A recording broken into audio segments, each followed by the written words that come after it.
Help me reach 3,000 subscribers. Hit like and leave a comment. I really do read them all. It started with a single sentence, tossed out like a cigarette, but it burned like heck. We were at my buddy Tom's barbecue, one of those late summer Saturdays where the air hums with cicadas and the scent of charcoal lingers like an uninvited guest. The backyard was alive, kids weaving through the grass, coolers dripping in the shade, Tom's ancient radio blasting Springsteen's Born to Run. I was at the grill, sleeves rolled up, flipping burgers with the focus of a man trying to outrun his own thoughts. My wife, Claire, was by the picnic table, her wine glass catching the sunlight as she leaned into a story, her laugh sharp as shattered glass. "Oh, you know how it is with Mark," she said, her voice slicing through the chatter, cutting through the haze of smoke and beer. "He's always so busy with his little projects. I might as well be living alone." The words hit like a fist to the chest.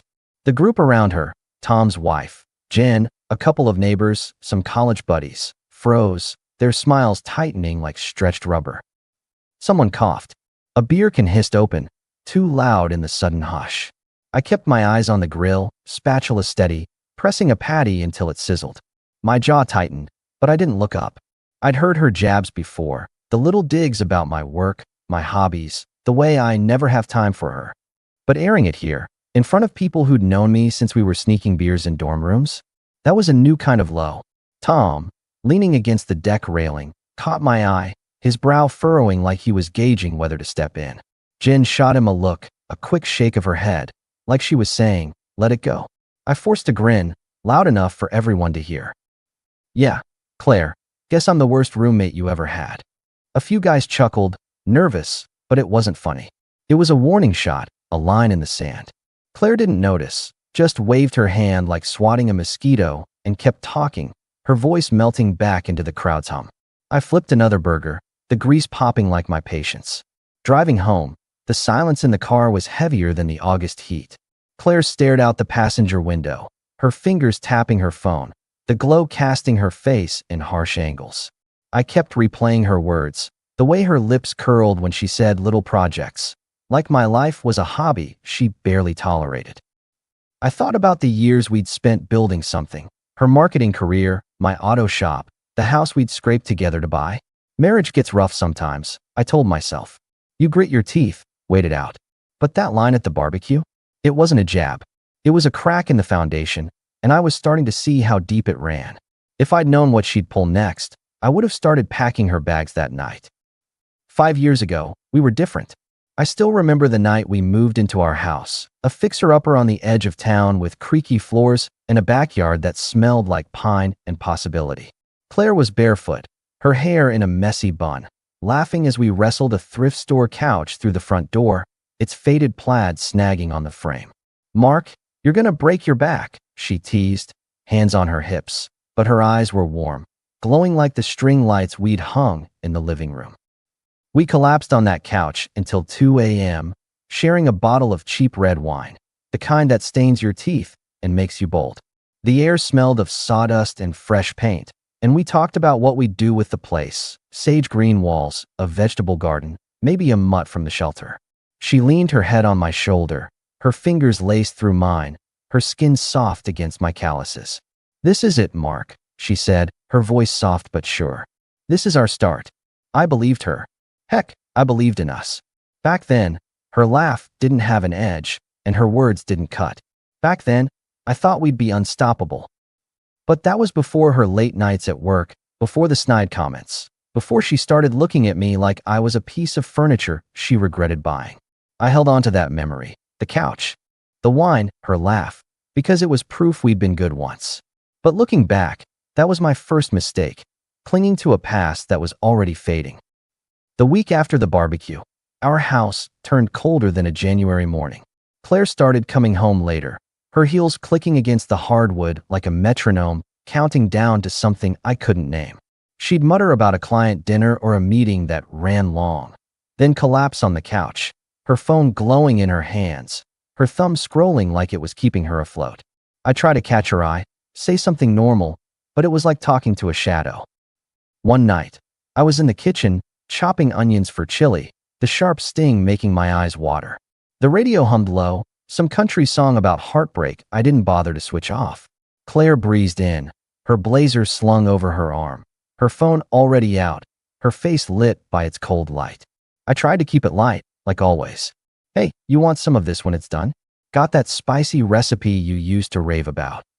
She didn't look up, just mumbled, maybe, like I was handing her a flyer on the street. I set the knife down, the blade clinking against the counter, and wiped my hands on a dish towel, the rough cotton grounding me. Claire, you gonna put that phone down and talk to me, or what? She sighed, long and dramatic, like I'd asked her to run a marathon. Mark, I'm wiped out. Can we not do this right now? Her voice had that edge, the one that says you're the problem just for existing. I leaned against the counter, crossing my arms, my pulse ticking up. Do what? Asked my wife how her day was. Yeah, real high crime. She finally looked up, her eyes sharp, like she was sizing me up for a fight. You always make it about you, don't you? I'm trying to unwind, and you're grilling me like I'm on trial. I laughed, short and bitter, the sound swallowed by the fridge's hum. Grilling? Claire, I asked if you wanted chili. If that's too much, just say it. She stood, grabbing her phone like it was her lifeline, her blazer slipping to the floor. I'm not hungry, she snapped, her voice rising. I'm exhausted, Mark. I've got presentations, deadlines, a boss who's on my case every day. You think I want to come home to an interrogation? I stepped forward, keeping my voice low but firm. I get it, you're stressed. But don't act like I'm the bad guy for wanting to talk. You're not the only one with a life. Her eyes flashed, her fingers tightening around her phone. Oh, please. You're at your shop all day, playing with cars, while I'm drowning in meetings. You don't get it.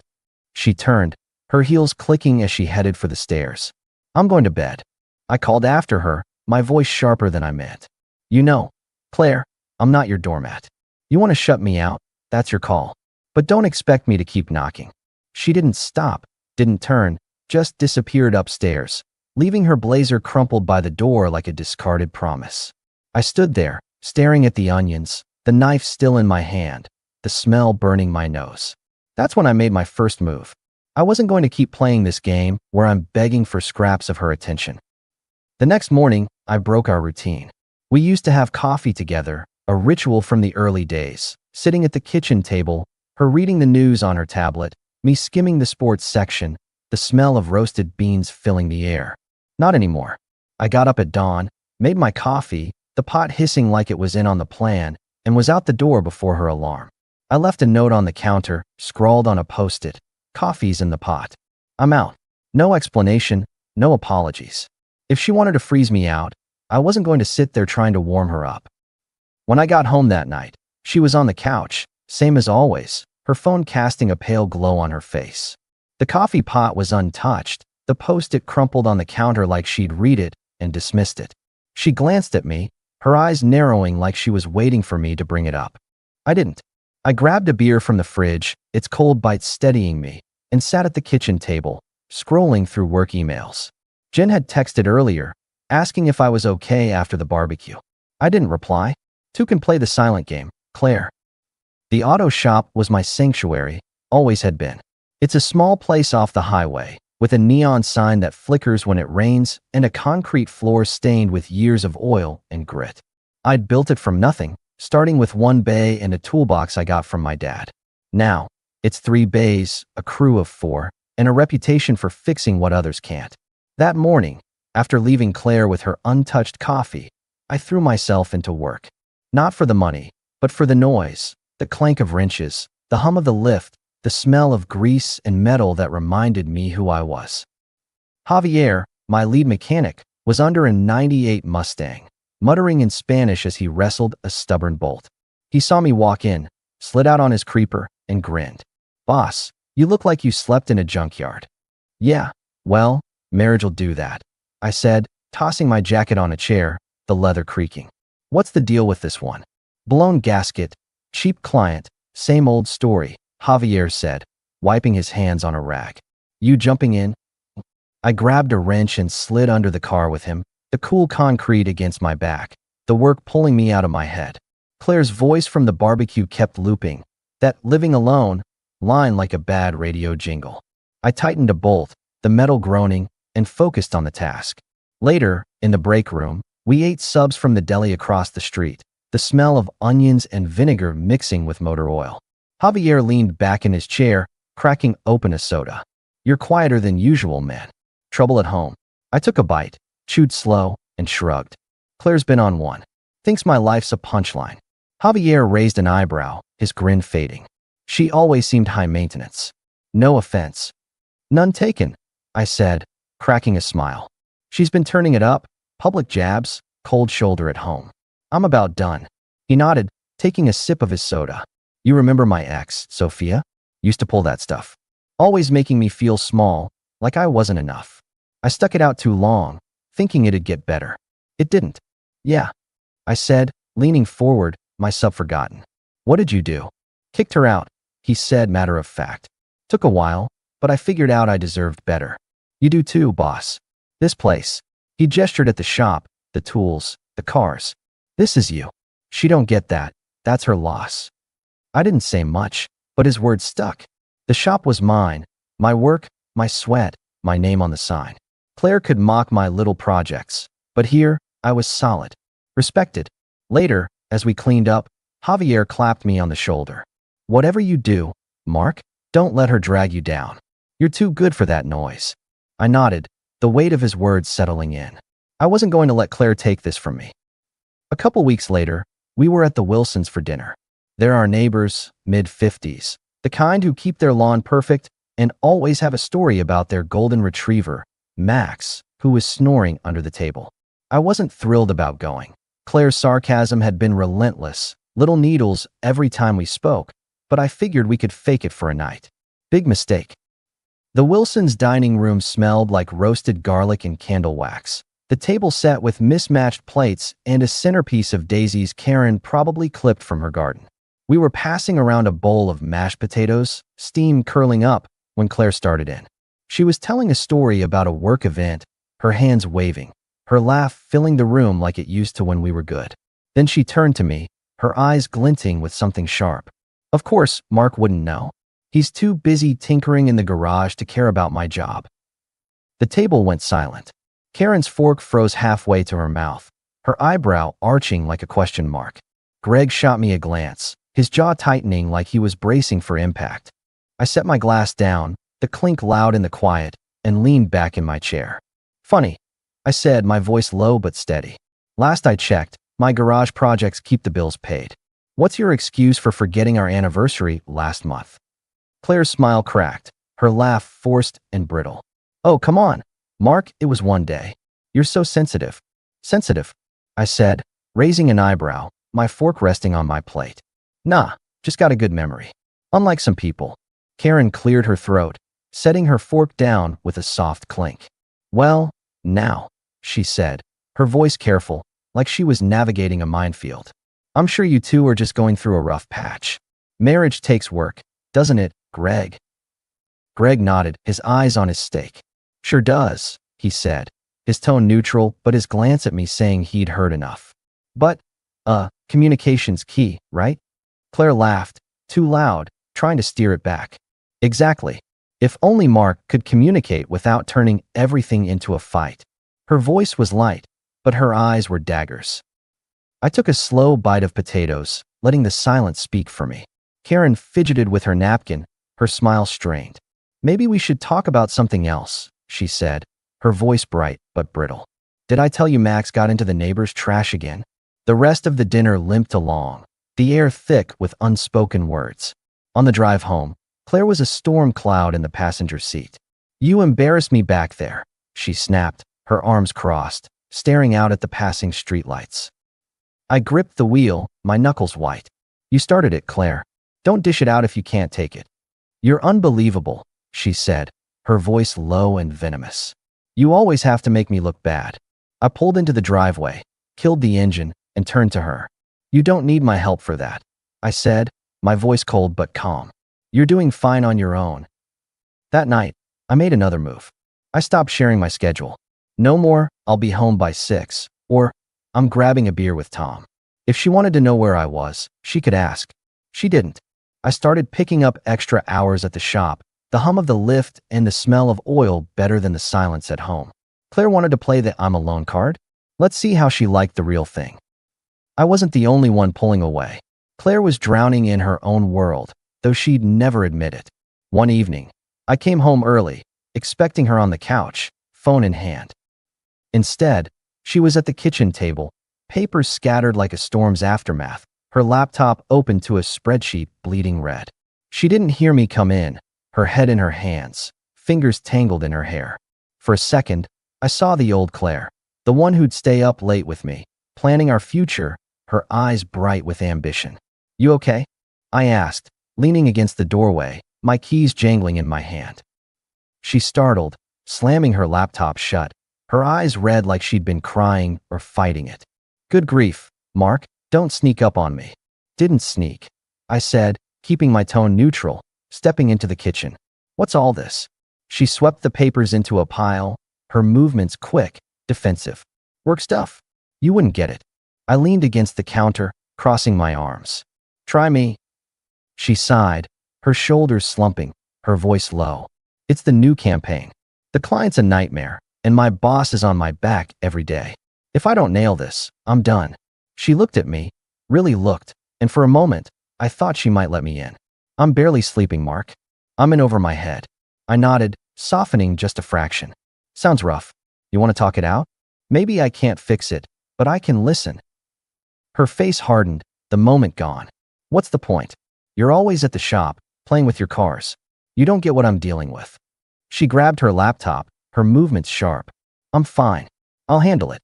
I felt the sting, but I didn't bite. "I'm here, Claire. You're the one shutting the door." She laughed, short and bitter, heading for the stairs. "Don't act like you care now, Mark. You're too busy with your own stuff." The papers stayed scattered, a mess she left behind like everything else. I stood there, staring at the chaos, and saw it clear. Claire wasn't just pushing me away, she was pushing everyone away. Her job, her stress, whatever was eating her, it wasn't an excuse, but it was part of the picture. She was unraveling, and instead of reaching out, she was lashing out at me. I felt a pang of pity, but it didn't change the truth. I wasn't her punching bag. By now, our house was a war zone of silence. Claire had doubled down, ignoring me, snapping when I spoke, dropping snide comments like they were confetti.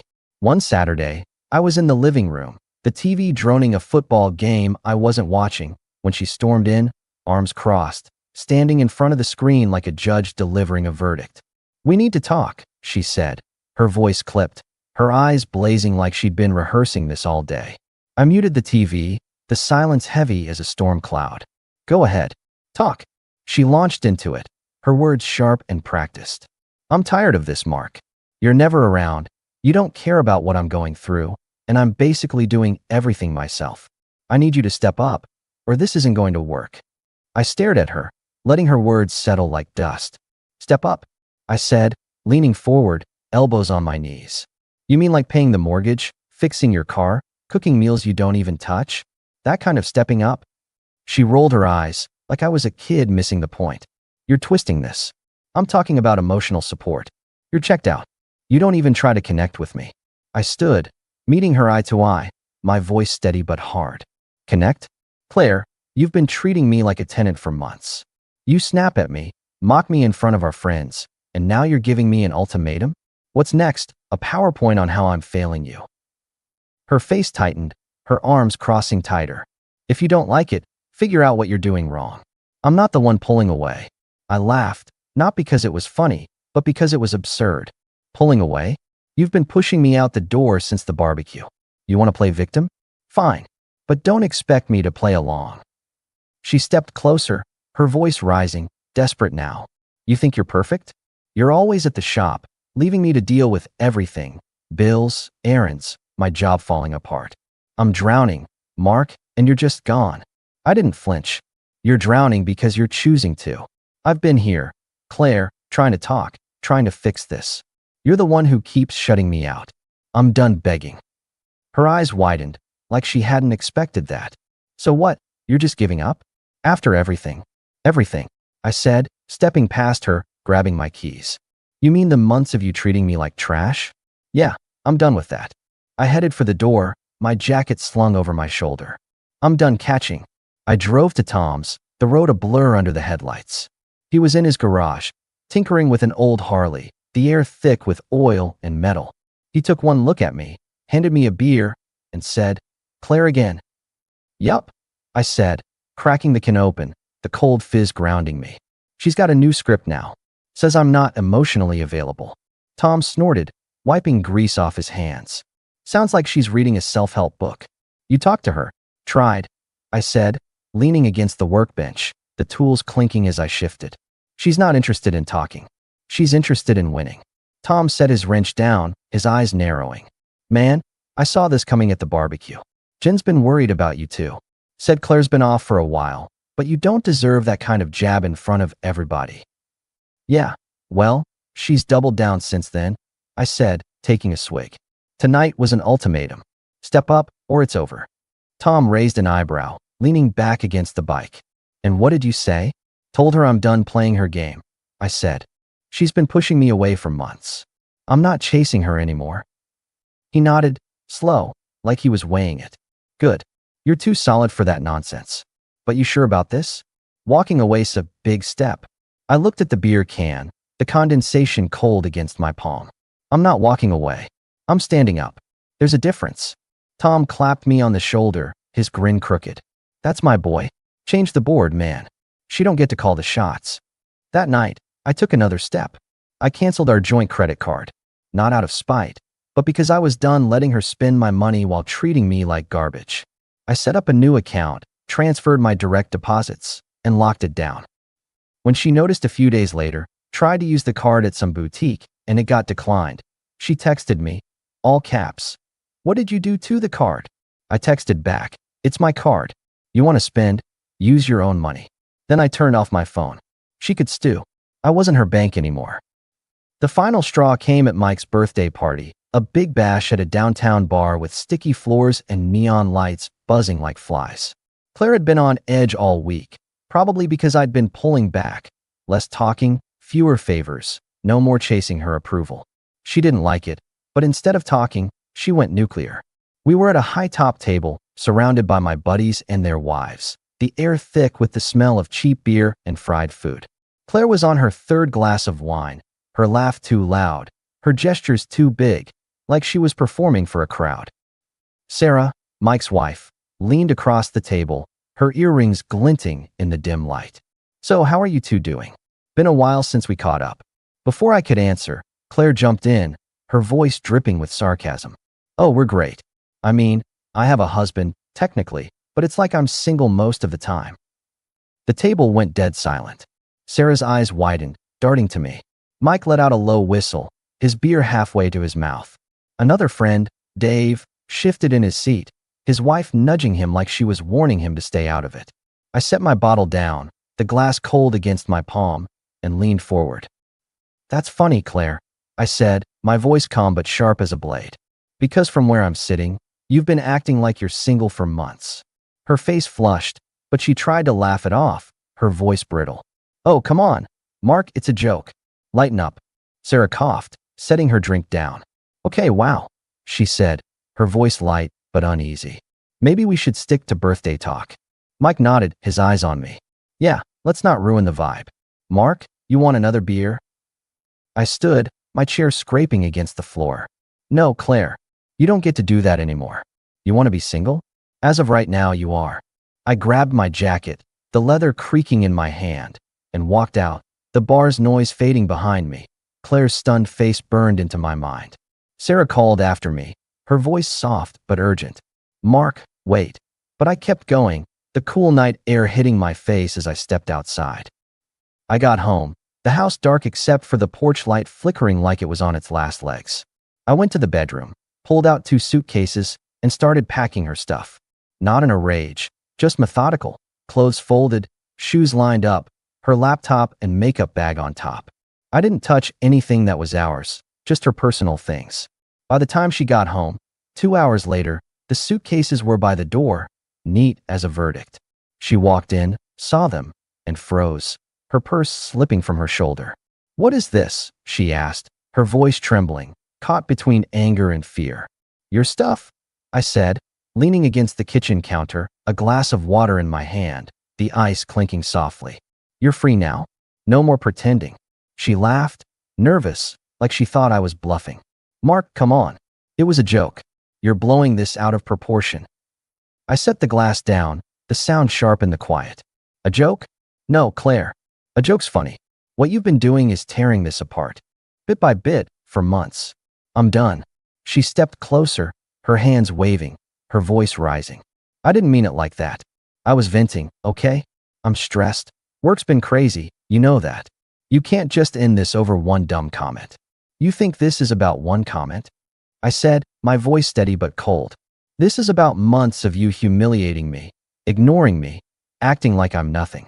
You don't get to rewrite the rules and expect me to play along. Get your stuff and go. She stared at the suitcases, then at me, her eyes wide, like she was waiting for me to crack. For a second, I thought she might cry, but she didn't. She grabbed her purse, muttered, "You're being dramatic," and walked out, leaving the suitcases behind. The door clicked shut, and the house felt lighter, like it could finally breathe. The weeks after Claire left were quiet, but not the heavy quiet I'd grown used to.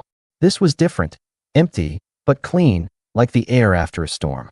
I spent a lot of time at the shop, losing myself in the rhythm of work, the clank of tools, the satisfaction of fixing something broken. But one night, I stayed home, sitting on the back porch with a beer, the air cool with the first hint of fall. The pine trees rustled, their scent sharp and grounding, and I thought about the last few years, how I'd let Claire's jab slide, how I'd told myself it was just a phase. I remembered a moment from early on, maybe a year into our marriage. We were at the beach, the one trip we took before life got complicated. Claire was dancing in the surf, her hair wild in the wind, laughing as she pulled me into the cold waves. I'd grinned like an idiot, chasing her, the salt stinging my skin, her joy infectious. That was the Claire I'd married, the one I thought I'd grow old with. But that Claire was gone, replaced by someone who saw me as a problem to be solved, a burden to be mocked. I wasn't blameless. I could have pushed harder, asked more questions, seen the cracks sooner. Maybe I was too caught up in the shop, too quick to brush off her complaints as stress. But she'd taken my patience and turned it into a weapon, using it to chip away at me until I was invisible. I wasn't angry anymore, not really. Just tired. Tired of being the bad guy in her story, tired of trying to fix what she kept breaking. I pulled out my phone, scrolled through old photos. Us at the beach, her hair a mess, me grinning like a fool. I lingered on one, her laughing as she held up a seashell, the sunset painting her face gold. I deleted it, then the rest, one by one, not out of spite, but because they didn't belong anymore. The guy in those photos thought he could save her, save us. He was wrong. The next morning, I called a lawyer. Not some slick suit, just Pete, a guy from high school who'd gone into family law and still wore flannel to work. We met at a diner, the kind with cracked vinyl booths and coffee that tasted like burnt toast. I laid it all out. Claire's public jabs, the cold shoulder, the way she'd chipped away at me until there was nothing left. Pete listened, scribbling on a legal pad, his eyes sharp behind his glasses. "Divorce won't be fun," he said, stirring sugar into his coffee. "But you've got a strong case. She's been public about it. Witnesses from the barbecue, the dinner, the bar. Plus, the financials are in your favor." "Financials?" I asked, leaning back in the booth, the vinyl creaking. "You've been covering the house, the cars, most of the expenses," he said, flipping through his notes. "Bank statements, receipts, it's all there. She can try to spin a story, but it won't hold up." We filed the papers that day. Claire blew up my phone for the next week. Texts, voicemails, emails, the whole playbook. First, it was apologies, all, "I didn't mean it, and we can work this out." Then it turned to anger, accusing me of overreacting, of throwing away our marriage over nothing. I didn't respond to most of it, but one night, after a long voicemail where she called me selfish, I called her back. "Claire," I said, my voice steady, my hand gripping the phone, "you don't get to rewrite history. You spent months tearing this down, mocking me, ignoring me, making me feel like I didn't exist. You don't get to call that nothing. You broke this. I'm just making it official."